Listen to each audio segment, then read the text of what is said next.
Any question from the previous class?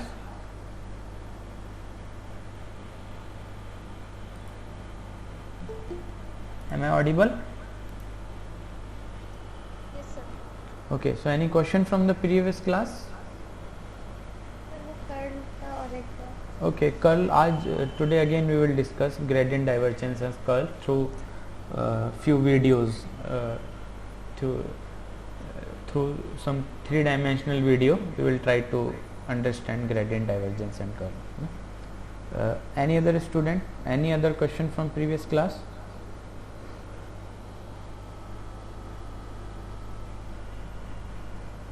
No, sir. Okay, so let me share a video with you that we will discuss today.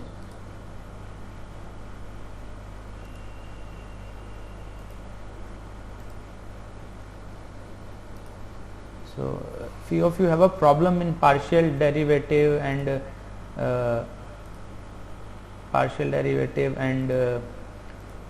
gradient. So first let's discuss that. Is this video visible to all students? yes, sir. Yes, sir. Okay. Okay.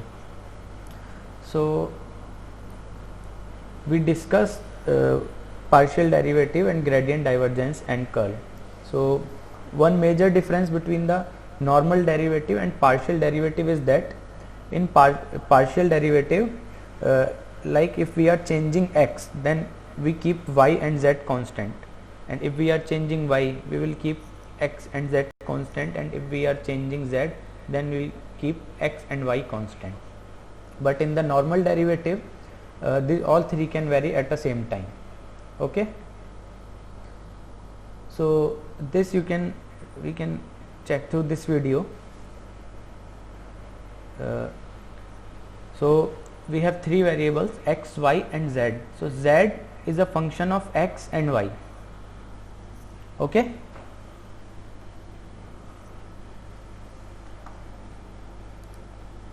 so let's check. So z is a function of x and y. So if we take, see, we have z which is a function of x and y. So we can write z as a is equal to f of x y, means z is a f means function. If we are writing something in the bracket, it means z is a function of those two variables. I am explaining this through z as a function of x and y, but in the numericals or in the Spiegel book, you will find that the function which we are using is a function of x, y and z, all three variables. Okay, let's check. So see, if we fix one value of x, see, if you check this line, then this whole line has a 1x value, means x value is fixed. This point is clear?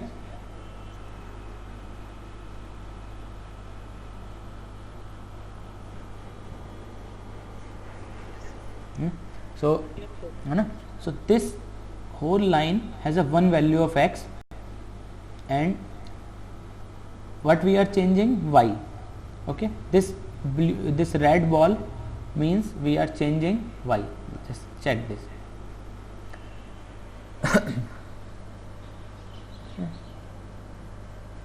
Through this whole line, x is constant and we changed y. So because z is a function of x and y both, so can anyone tell me whether z will change or not? Z will change, है ना? Because y is changing, so z will also change. So, and if so, this line, what this line is measuring actually?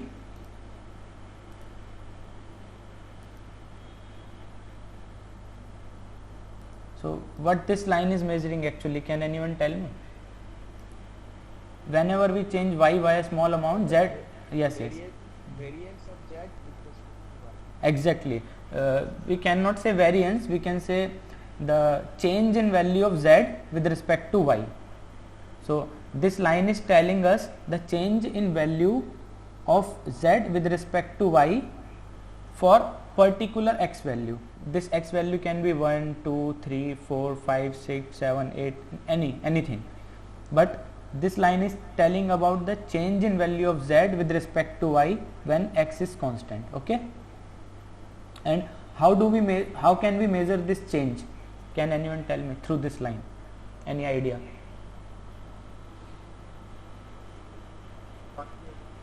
Yeah, partial derivative. And in terms of mathematics, if we measure partial derivative, it will give. But in terms of physics,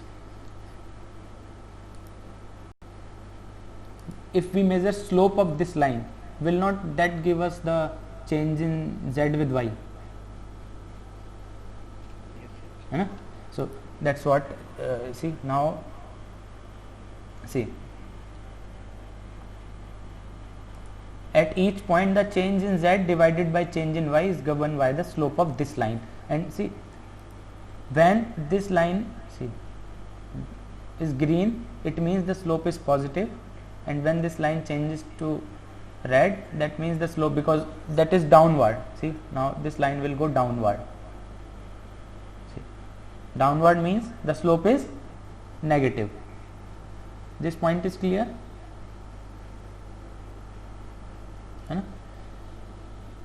And this we can do for any other value of x also. Means if we shift x from this point to this point, then that line again give us the change in value of z with respect to y for any other x value.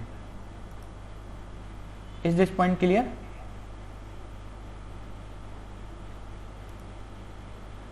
Or any problem? Just a minute. If we shift this x value, let me show again. Check. Now this line is clear, na? See, now if we shift this line to this point, okay, and again we measure the slope. See, so what this line is telling us, again change in value of z with respect to y, del z upon del y, but for other x value. The previous line is for one x, let it be x1. That if previous line is for x1, then this line is for x2. So this point is clear? Okay. So we can measure for all x value, means as much x value we want, we can measure. And this is the whole graph. So this is possible for all value of x. Wherever you will take, you can measure del z by del y. Now let's check for the y value.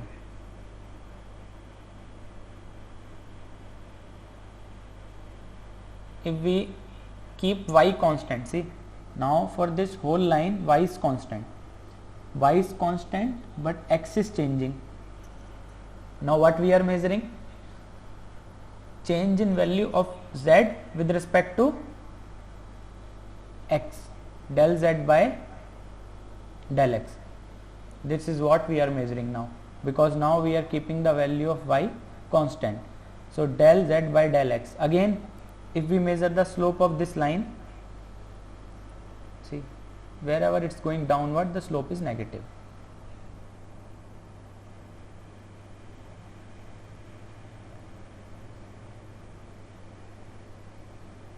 So now what we can do is, we can denote the change in value of z with respect to x by one arrow, and change in value of z with respect to y by another arrow. Is this figure clear? Because x and y are both are perpendicular. So if this is telling about change in value of z with respect to x, then this will tell us about the change in value of z with respect to y. If we add them, then we get this vector, and this is what we call as the gradient of z. Gradient of z means del z upon del x plus del z upon del y. Any question till this?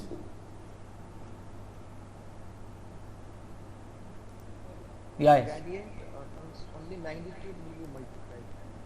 Yes. Scalar gradient, no, gradient operate on a scalar, but it gives us a vector. This is what we discussed, na? It operate on a scalar function, but the result which we are getting is the vector. So this point is clear. So this is what we called as the gradient, and this arrow tells us about the largest change. This arrow always indicates the direction in which z is increasing by the largest amount.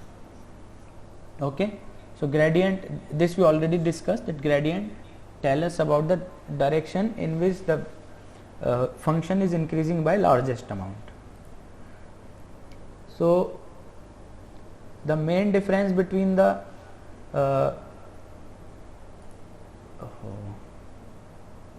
just a minute, video changed.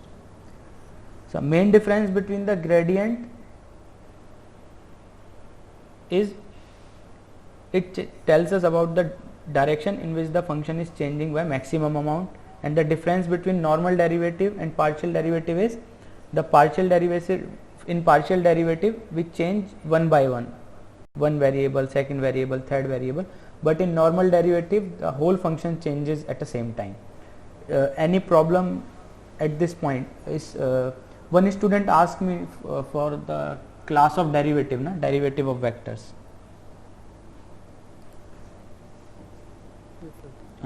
Arhit, you asked, na? So now you will get some small idea that what is the difference between the normal derivative and partial derivative. This is the main difference, and if you go through the chapter of Spiegel of that derivative one, in that chapter also these points are written, so you will get to understand this, but we will discuss tomorrow again the derivatives of vector. Okay, so now let's discuss about the divergence and curl.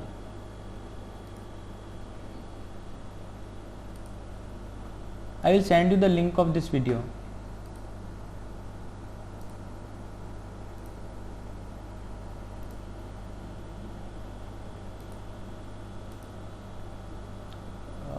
This video is clear?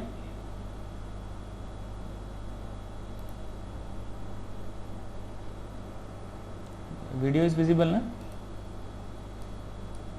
Okay, so let's check divergence and curl. See,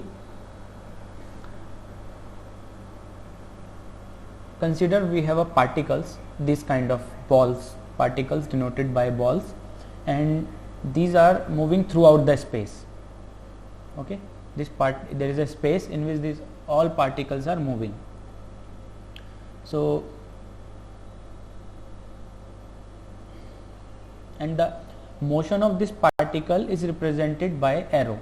So the length of the arrow tells us about the amount of motion, how much motion that particle is doing. It tells us about it is this length of the arrow tells us about the amount of motion. Okay, but it's not necessary that this length will tell us about the motion. In your 12th class you must have studied about the electric field, so you all remember about it. Yes, sir. What are electric field lines? Can anyone tell me? Sir, it is the area under which the force of attraction or repulsion of a charge can be experienced. Yeah, and electric field lines are also these kind of lines, na, which tells us about the strength of the electric field. Huh?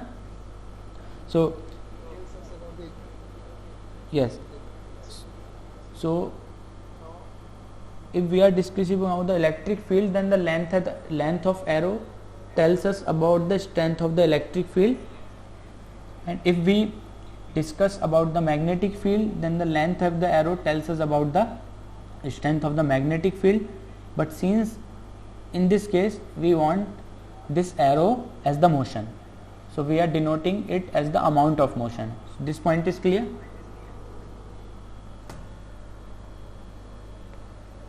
Huh? Represents the amount. So let's check.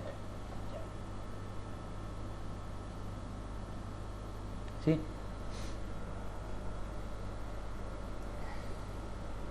and this we call this arrow as the vector field of motion. It can be a vector field of magnetic field, it can be a vector field of electric field, but there we are calling it as a vector field of, At any given moment in just a time. minute, yeah, now check. So now we have 2-3 questions to answer. See, for example, strength of the magnetic electric field, this I already told you. Now we have, just a minute.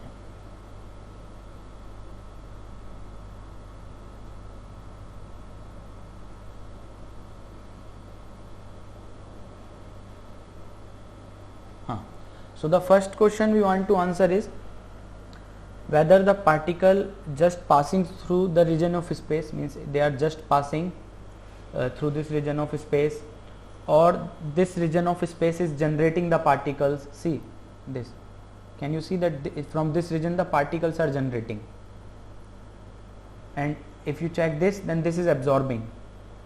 So at certain point in a space we have 3 possibility: either that point is absorbing the particles, either that point is generating the particles, or that point is simply allowing the particles to pass through.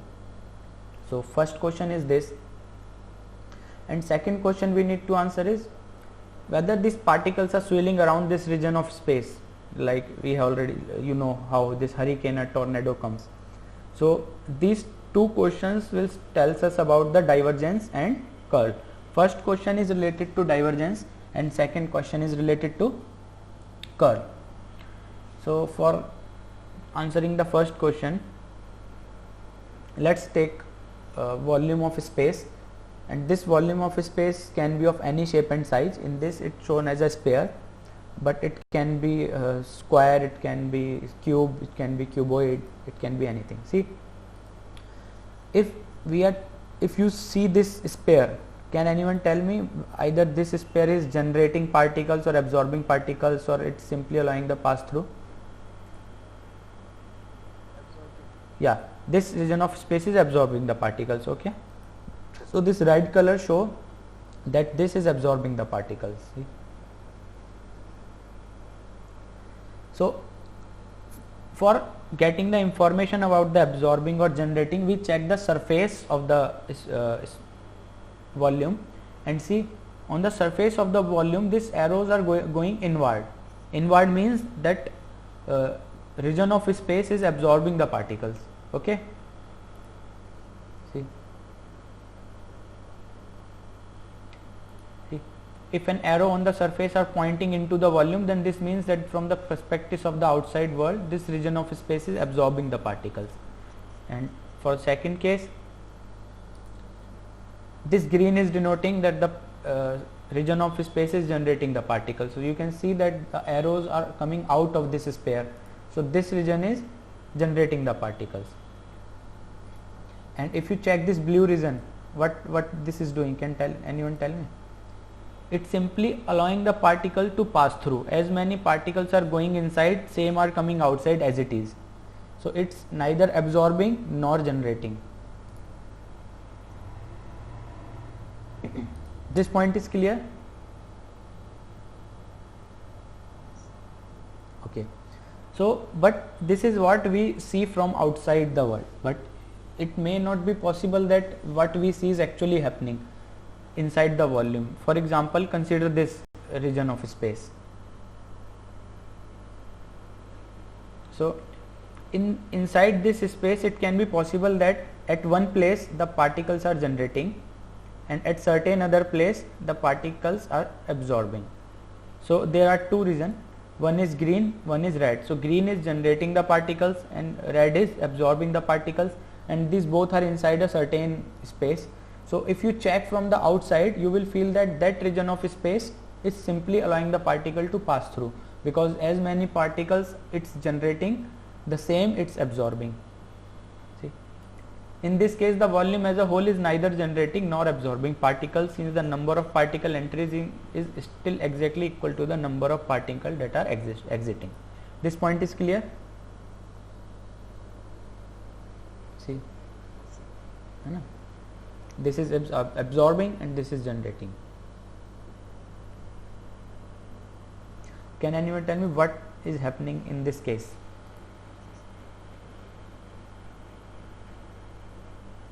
This one, 2 blue, 2 red and 1 green.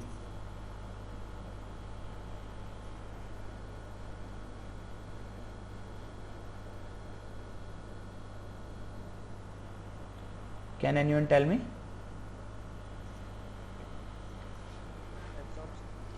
Exactly this, because there are two space which are absorbing and one is generating. So if you add in total, then this region of space is absorbing the particles, and if you check this one, this has 2 green and 1 red. This region of space is, see, entering are less and exiting are more. So this region of, if this is the case, then this is generating the particles. So how we calculate the number of particles generating or exiting? We add simply the length of the arrow into the volume. See, if sum of the length of the arrow that are pointing into the volume is equal to the sum of the length of the arrow that are pointing out of the volume, then from the outside world this region of space is neither generating nor absorbing. And if the length of the arrow coming out is more, then that region of space is generating the particles, and if the length of the arrow coming out is less, then that region of space is absorbing the particles. And what we check is only the arrow which are perpendicular to the surface. The arrow which are parallel to the surface, these are simply passed through this surface. This will not contribute in this. Any problem till this?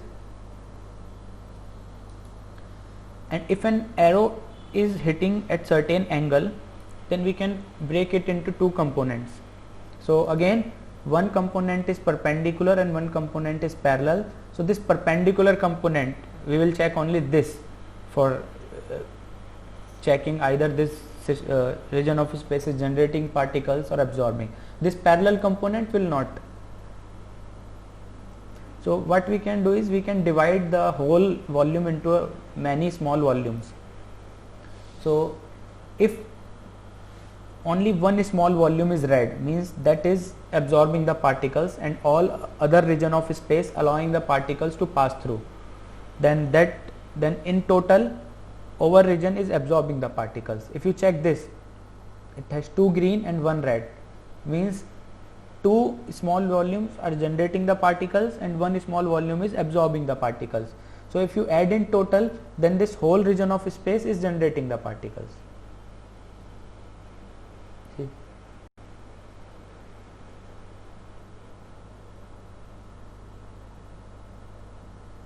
See, in this, how many reds are there? 1, 2, 3, 4, 5, 6, 7 red and 2 green.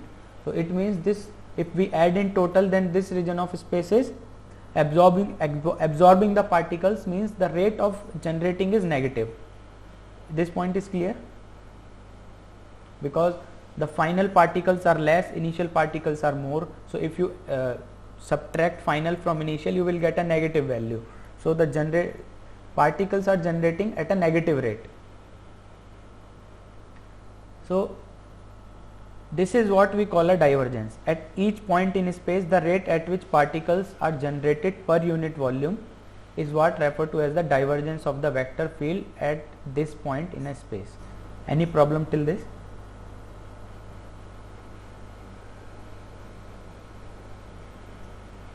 Please respond. Yes. How did you relate divergence with this?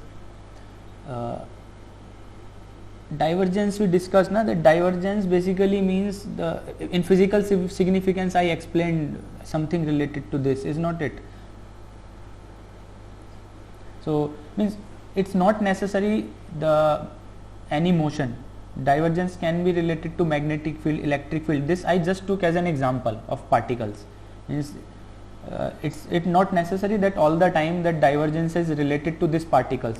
You can calculate the divergence of electric field del dot E, that you will check in even the Spiegel book. You can calculate the divergence of magnetic field del dot B. So but the main thing is, if we are calculating divergence of electric field at this point and that divergence is positive, it basically means from this point electric field is generating. That's what I want to clarify. Now this point is clear. Yes, sir. If the divergence of electric field at this point is negative, it means that electric field are destroying at this point. It's going inward. That is what we call electric field lines. Yes, sir. Okay. So this is what is divergence. If we are calculating the divergence of F, then we call it at a del dot F. This we already discussed. So now let's go to the other question, that is related to curl. That I already told you that curl is related to the rotation, means rotational motion.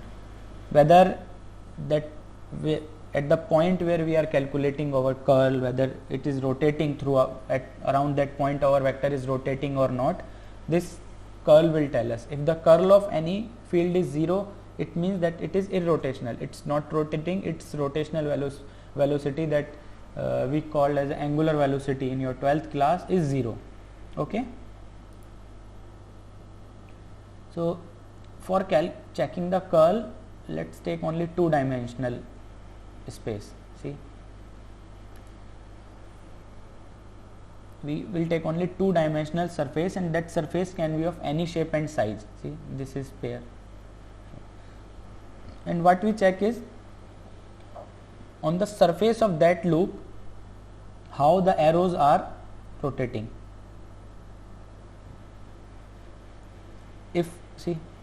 If on the surface this arrow is at certain angle, then we will check only this arrow which is at tangent to the surface. This arrow will not contribute in rotation. The perpendicular vector will not contribute in rotation, only parallel vector will contribute. So because the particle which is moving perpendicular to the loop, it's not rotating, it's just directly passing through. So check this. So if we want to check the rotation of this, how much it is rotating, what we do is we simply add the length of these vectors. If we add the length of the arrows around the loop together, their sum indicate how much the particles are swirling around the loop. See, again if we take it as a volume, see, now just check this yellow, it's rotating. See, for this above line, this arrow are in the direction of motion of this dot, and these arrow are in the opposite direction. See, now check, these arrow are in the opposite direction of this, the motion of this dot. So the above arrow are positive and the below arrows are negative. See, now these are blue, these are red. So if we add these two, this will again come to 0. See, so as a whole, this surface, see, they will add and this will go to 0. So that is not rotating. So curl of that is 0. And if you check this, again the above are positive and the below are negative, because if you take any dot and rotate it, then these arrow are in the opposite direction. But if you add these arrow, the above arrow are big and low, so this will not 0. So in this case the lower arrows are big, again the sum is not 0. So the direction of rotation in this case is opposite to the direction of rotation of previous case. Okay. Again we can subdivide it, the bigger volume into the smaller volume, and if we want to check the total rotation, then we can add the arrow inside the smaller volumes. See, this has 2 arrow, this has 1 arrow. So if you keep doing this, we will get this. So this has 2 arrow, this has 1, this has 2, 1, 2, 1, 2. So these are the total, sum is equal to 12. This is the total rotation. See,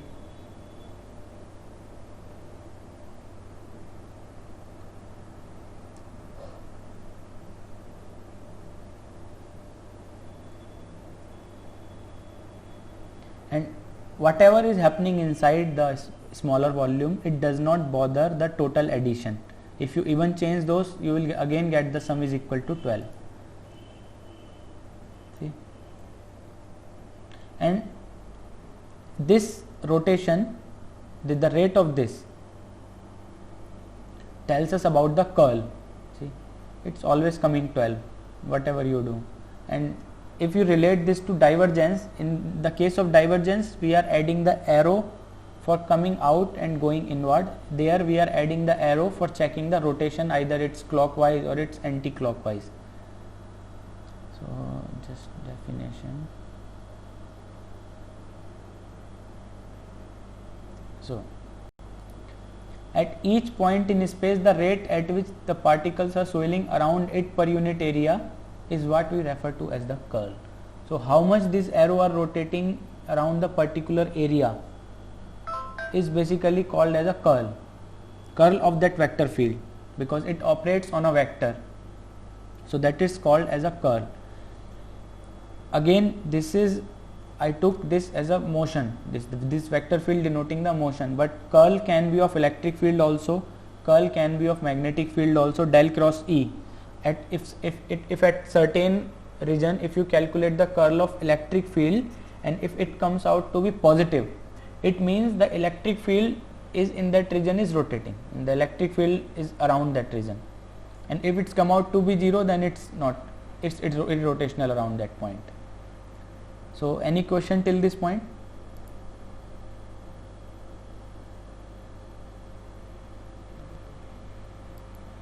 All other students?